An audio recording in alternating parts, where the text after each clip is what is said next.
వాడేదో తాగున్నాడు, వదిలే. తాకుపోతే అదా రేయ్, నీకు కూడా కోపం వచ్చిందా? మరి లేకపోతే ఏంటన్నయ్య? ఆ నిన్నంటే అందుకే చెప్తున్నాను తొందరగా పెళ్లి చేసుకోమని. అప్పుడు వీళ్ళందరూ నోళ్ళు మోయించచ్చు. రేయ్ కొంచెం నవ్వరా. ఏ చాల్ రే, చాలరా. అదేంటన్నయ్య, తినన్నయ్య. నీలాగా అయిపోతారా? వద్దులే. చట్నీయా ఏత్తలవే?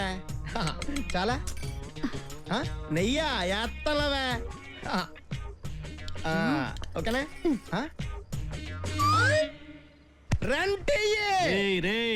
ఆడిన డ్రామా చాలురా. అతను రెంట్ నిన్ననే ఇచ్చేసాడు. నేను అడిగేది ఈ నెల రెంట్ గురించి కాదు, వచ్చే నెల రెంట్ గురించి. ఇది ఎక్కడ తీసుకెళ్తున్నావు? ఇవి ఇవాళ తినే గారెలు కాదు, రేపు తినే గారెలు. అవి అక్కడ పెట్టకపోతే ఆ గారెలే రేపు మీకు పెట్టాల్సి వస్తుంది. అదొకటి కదూ. ఎరా, ఇన్నాళ్ళ నుంచి మీ ముగ్గురు ఒకే చూరు కింద కలిసి ఉంటుంటే కనుక్కోలేకపోయాను కదా.